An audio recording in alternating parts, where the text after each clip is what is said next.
What is up, you guys? The Fallout What If you here. And today I'm going to be doing a what if that I haven't done in a while. This is What If Deku was the reincarnation of Guts, Part 3. Now, I haven't done this in a while, so I don't know if everything I'm going to say is accurate, but I did read the notes that I did for all this right here. So I believe that I actually got most of it right, if not 100% of it right. So let's see. Say this. Yeah, I hope I did it right. Now, Deku and freaking no. Deku is going to be freaking walking around with Todoroki, and they're going on their little dates because Todoroki has a soft spot for Deku. And Deku is going to be talking to freaking Todoroki a little bit more, with a little bit more like love in his heart, because pretty much she's breaking Deku's how'd I say this? She's basically trying to break Deku's like inner wall, or the wall that's Deku's always surrounding himself, but he's breaking the wall that he's closed himself off as. I don't know how to explain this. How'd I say this? Yeah, this is pretty much hard for me to do, but I think I have an idea. Give me a second here. Deku is, well, basically, he's trying to understand himself in life. But Todoroki and him going on a date, she's giving him the finer points in life. And since both of them are technically rich by their own standards, since Nezu has given him a good allowance, and since Deku's never actually spent it on bad things per se, I'm not saying like, mostly he hasn't spent it on drugs or on women before, and on alcohol and all that stuff, so he's being wise with his money.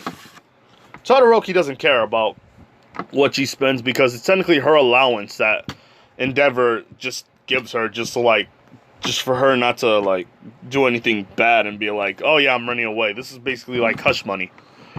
But she's all like, yeah, don't worry, we can spend all this.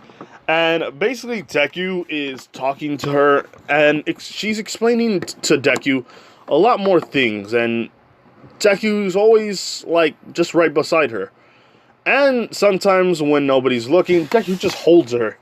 And Todoroki blushes a lot because, like, yeah, she likes the fact that she's being held by Deku.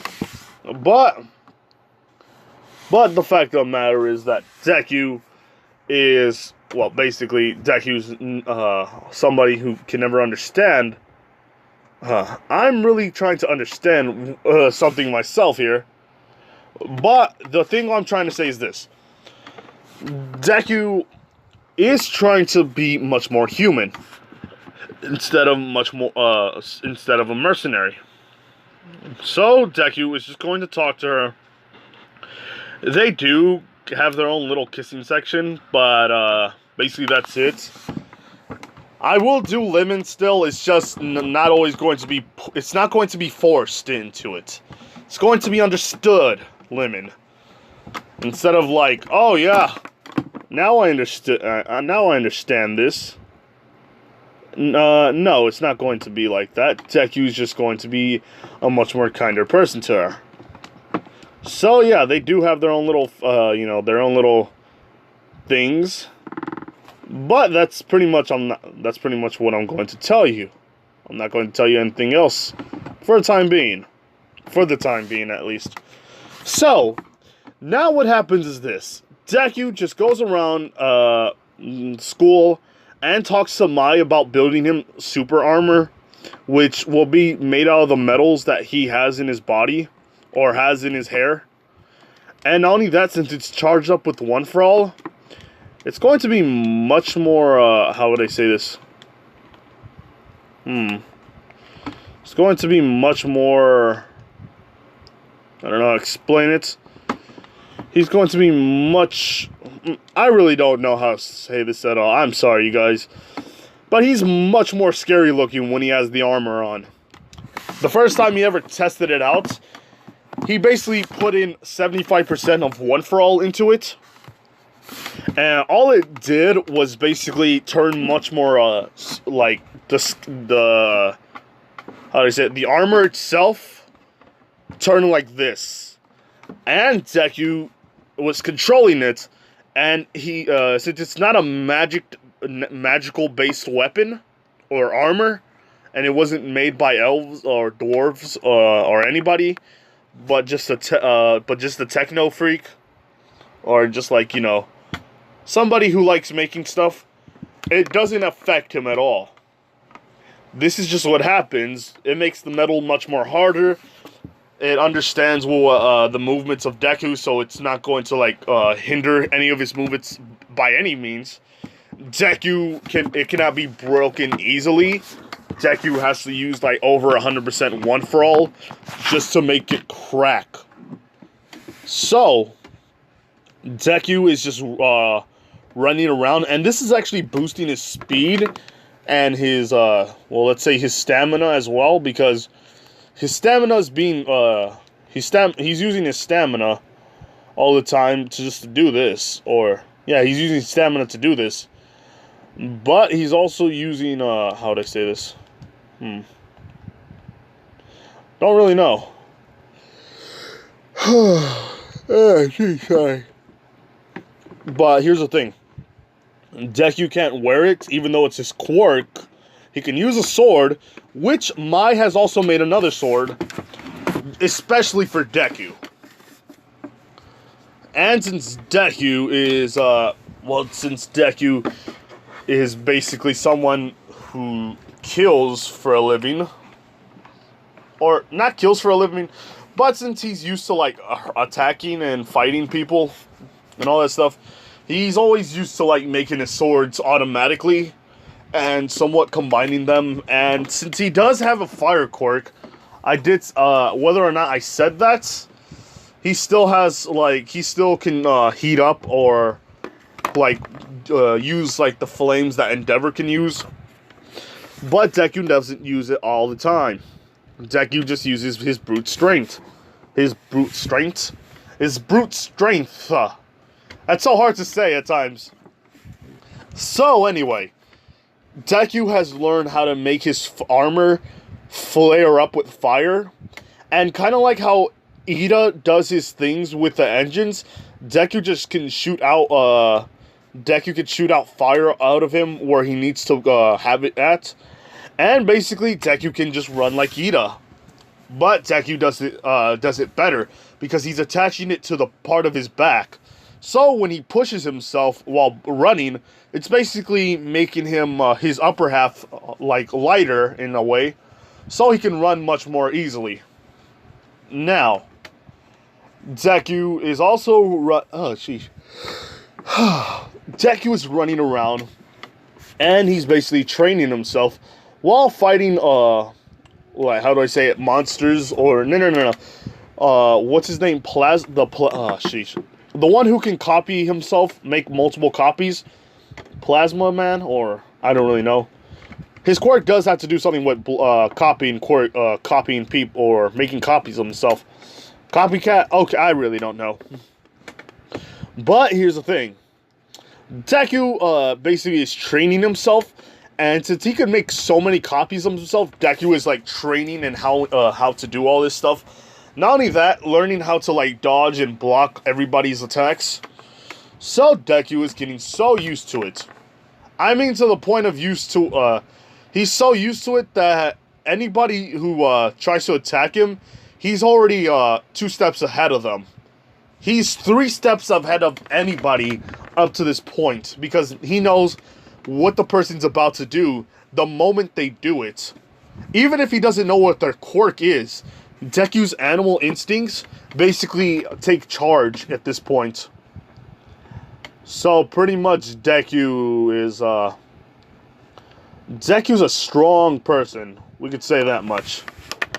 So let's see. I don't know how to say it. Hold on. Let's see. Give me a second here. Okay, so I was doing a little bit of things right now, but anyway, Deku is automatically going to be using his fire all around his body, but he's only going to use it at the holes that he's made. Some that are on his arms, some that are on his legs, on his kneecaps.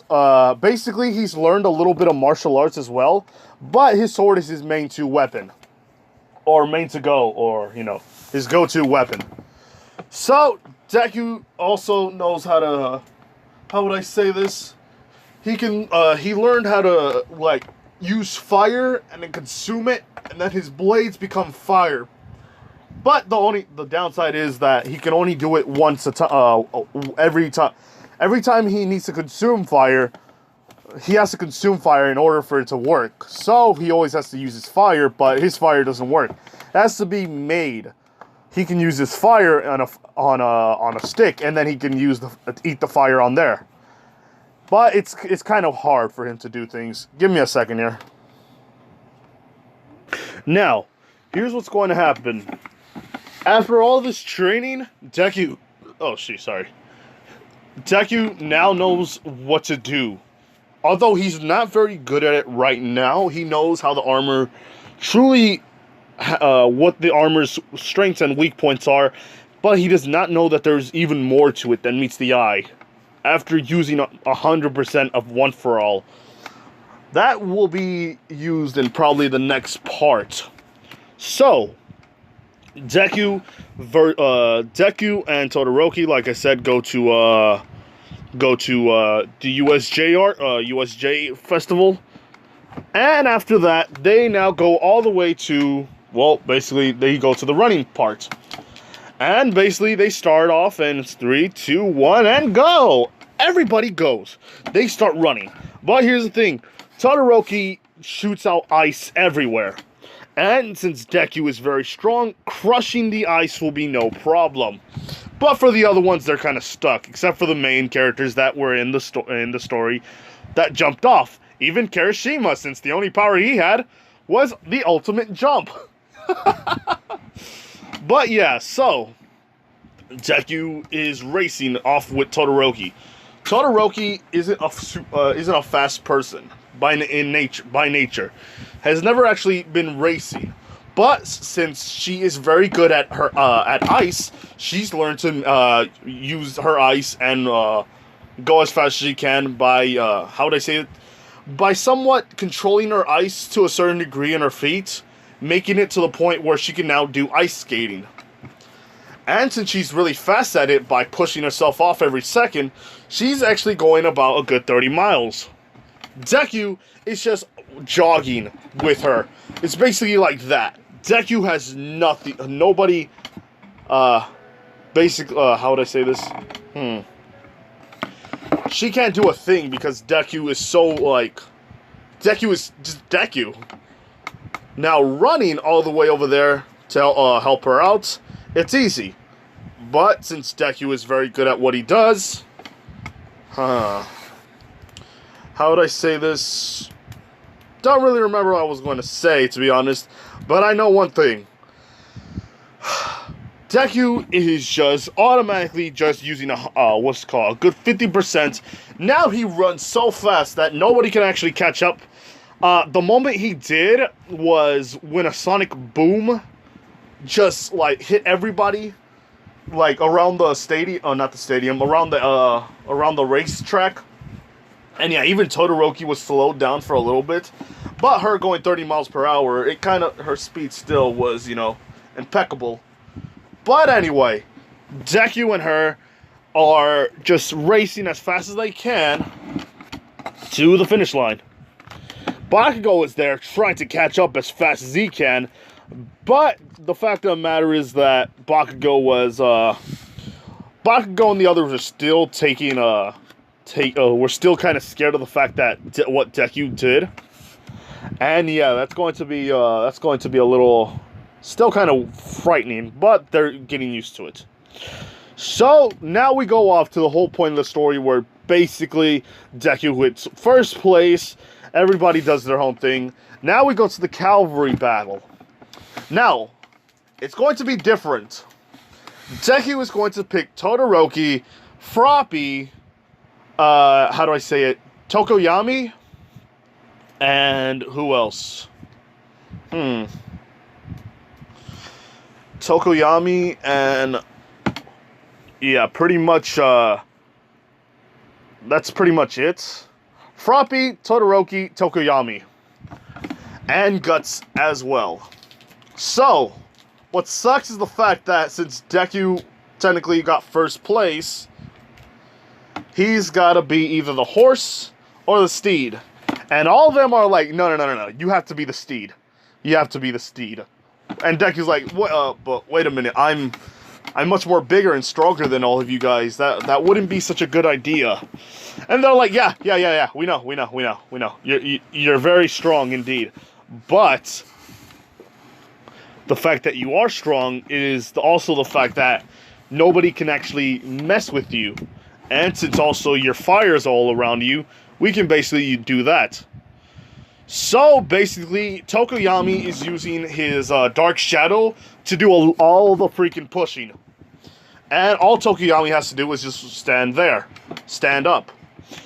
And not only that, since Todoroki can use ice, they can basically sit on the ice. They never said that they only said that if you fall down to the ground, then you're out. And since the ice is not the ground, there is no actual foul play around here. So they're all sitting down, and Deku is holding Todoroki, Froppy, because Froppy is still cold. But with Deku holding her, she's basically, how would I say this? She's basically so used to the ice, or like the ice doesn't affect her as much. And since she's on top of him, like just sitting on his lap, she's not on the ice either, so she's not going to feel cold. So Todoroki is like looking at her, is like, oh yeah. When we make it into the last part of the thing, I'm going to freeze you up, and then either that, make frog legs out of you. Yeah, and Froppy's like, ribbit. All like that. Oh boy, yeah, that's pretty much what happens. And Bakugo did try flying, but Deku automatically told freaking Froppy Dark Shadow to hold her, and Dark Shadow's holding Froppy, and Deku is shooting fire as much as all the fire that he is possibly mustering.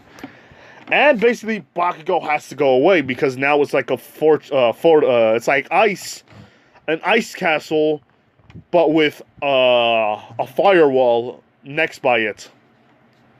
Then he grabs freaking Froppy and then just sits her on his lap. And then Todoroki's getting even more mad. It's like, I should have taken this chance. Froppy's all like, yeah. Learn your freaking place, trash. And after that, basically, they get first place, and freaking everybody, All Might's happy about this. Aizawa's happy.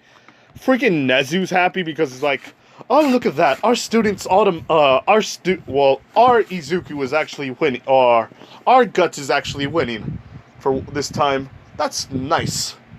So, Deku just goes around now and just talks to them. How would I say this?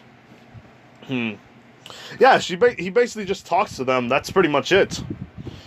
So, automatically, Deku and the others have to get off the ice, and then they wait until the freaking, what is it called? I forgot what the thing is called, but I do know, sheesh. Okay, I do know, it's the freaking,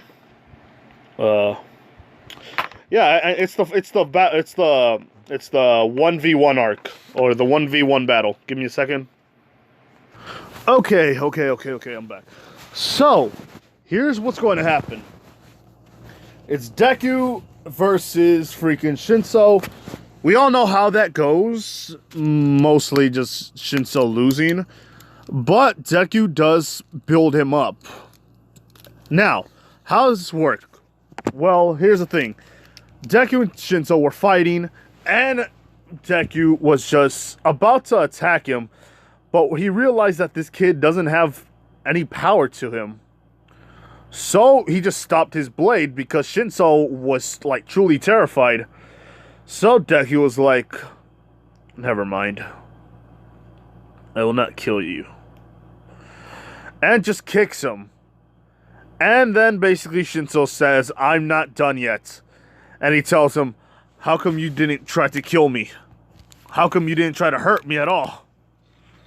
Is it because I don't have a good quirk? And Deku says, it's not because if you have a quirk or not. It's because you gave up the moment you saw me the moment you saw me attacking you. Or the moment I swung my blade. You didn't do nothing but just carry away. If you want to become stronger, the one thing you have to do is put your fears behind you. Because no matter what, in the very end, you can't please everybody in this world. So the only thing you have to do... So, hold on. The only thing you must do right now is just work on yourself. It doesn't matter to anybody else whether your quirk is really good or not. It just matters that... your quirk is your quirk. And it's good because it's your quirk. Find a purpose for it, and then use it. Don't try to complain about life. Because you don't know how good you have it compared to others. And Deku just walks off. Now, Froppy is in the game now, so Froppy versus Mina.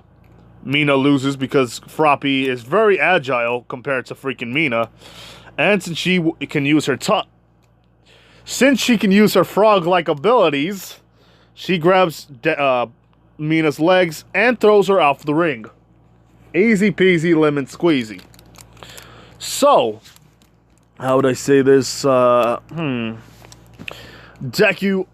when he was running, to freaking Todoroki, because Todoroki's going to fight Sarah, he's like, you do your best, alright? And gives her a kiss on the head. And freaking Todoroki's like, would you quit that? And technically shoots ice on Deku's lips. And Deku can't open his mouth, and he's like, Then after that, he burns, he heats up his lips and all that with fire. And yeah, basically he says, you do good out there. She says, I will. Now the whole fight happens. Freaking Sero gets iced up still. And she's all like, yeah, I'm sorry, but I have to beat you and all that stuff because I want to get first place. And Deku hears this because she declared it on Deku. And Deku's like, yeah, we'll see about that. So, give me a second here. Okay, I'm back. So, anyway, while everything was happening, Deku, or Guts and freaking Endeavor were talking. And basically, Deku,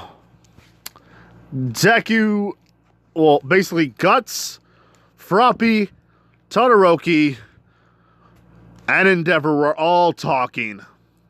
Because here's the thing. Froppy kind of likes it. Well, she's starting to like, she likes him and she's warming up to him. And Deku sees that she's okay with him. Because in his old memories, all he sees is like a little tiny frog on his hand. And now, I guess a frog girl that was on top of his... Never mind here, people. So, Deku was just talking with Endeavor. Endeavor saying this. If he ever marries Todoroki, which he still doesn't like, they're going to have to take the Todoroki household name. And Deku was like, you mean the same name that she hates a lot? And Endeavor's like, yes, even the same name that she hates a lot. Why would he ever think of that? Well, because Deku's thinking, alright, so you want me to, go along with this. Not only that, have somebody who doesn't even like you be okay with all this and I'm supposed to sit here and how would I say this? I'm supposed to be here and just sit. I'm supposed to sit down and just take it. And he's all like, "Yeah." Deku's all like, "I need to think about this." And Todoroki's like, "But wait a minute, what are you talking about?" And Deku's like, "All right, I have to go versus. We have to fight each other now." And Deku goes with freaking Todoroki, and basically freaking Froppy and Endeavor are there, and they're just like looking at each other. She's all like, "Ribbit," and Endeavor's like, "What are you looking at, frog eyes?" And basically, with her tongue, she's like, I'll teach you a secret trick with my tongue." And Endeavor's like, "Okay." And then she whips her tongue around so fast that it becomes nothing more than just like what a fan would look like. And she basically slaps Endeavor. Endeavor feels it, and it hurts a lot. And freaking, Froppy just got out of the room just quickly. She was like, I just gotta go. Ghetto, rabbit. And Endeavor's like, "Get back here, you little girl." And basically, she's going with all the other adults, and then she's all like, "Well, yeah, this will be okay. Yeah, pretty much Endeavor is like, Endeavor's mad at this point, but right now is not the time." So, basically, Deku versus Todoroki. Todoroki goes around and fights Deku. Deku was just going around and just, both are using ice and fire. Well, technically, Todoroki's using ice and fire.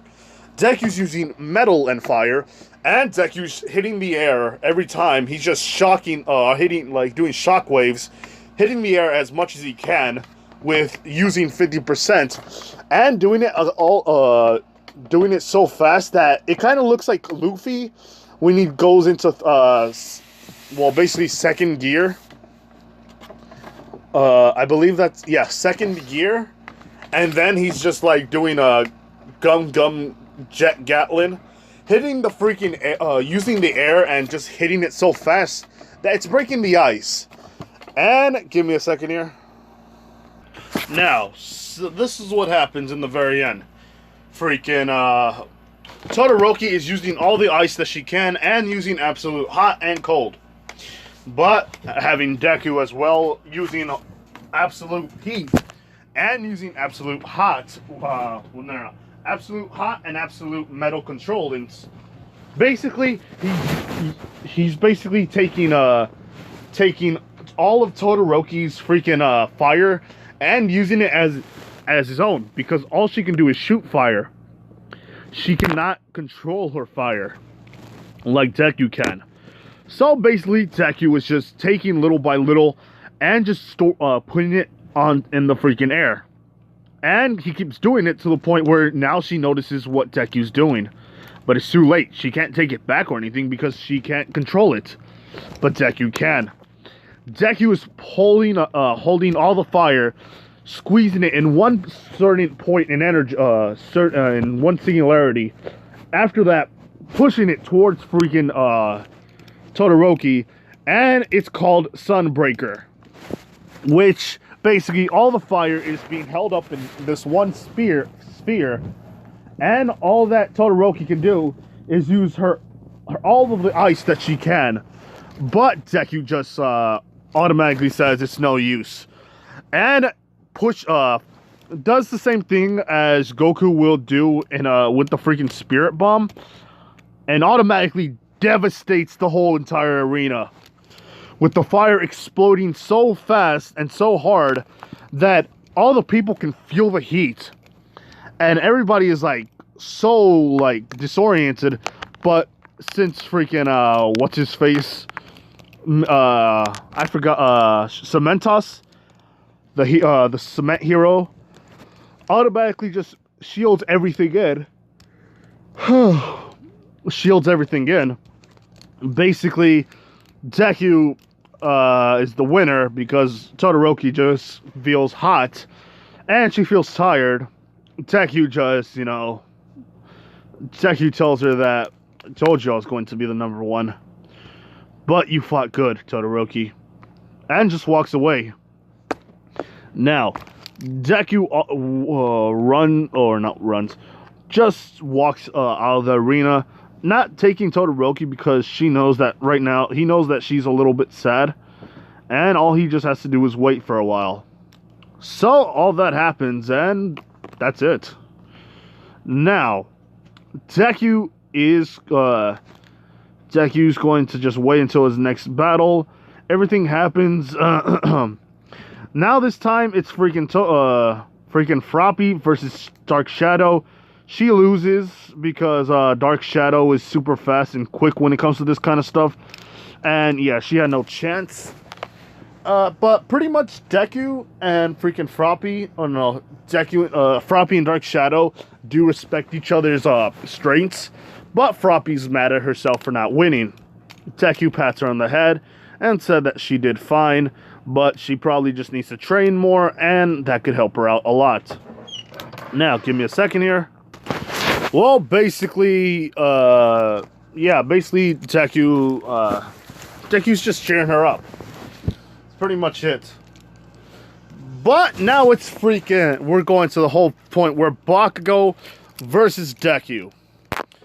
And since Deku doesn't care about him at all, Deku just, goes super easy on him since he doesn't even think he's worth his time. And since Bakugo gets mad and, everything that happens, Deku is dodging all of his attacks, even his freaking Howitzer Impact, which is supposed to always get on his target no matter what.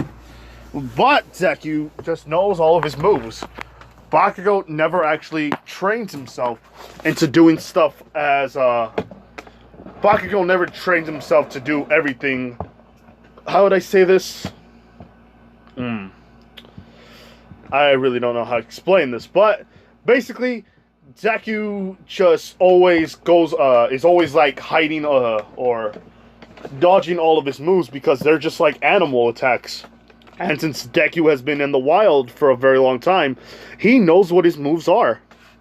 It's so easy for him that it doesn't even compare to what he does. Or he doesn't even care what Bakugo does. And in the very end, Deku just automatically grabs his sword and does like a baseball stance and hits him square in the freaking face. Bakugo was flying so fast that it actually cracks a bit of Bakugo's skull. Bakugo cries, and Bakugo is out of the ring because Deku just slammed him onto the ring, out of the ring. And yeah, pretty much Bakugo is already down for the count. So that's it right there. Now, Deku's declared the winner. Everybody likes it. Freaking Todoroki likes it. Endeavor doesn't like it, but Deku is going to Endeavor's agency because, well, basically Endeavor wants him to be in his agency, just to fight him and to see how strong his fire truly is. And Endeavor is going to see how terrifying Deku is when he can use when all of his cards are played. So I'm going to leave it off here because I gotta do the next video. So, like, comment, do subscribe to the channel here, people. This has been the Fallout. What if you're here? Bye.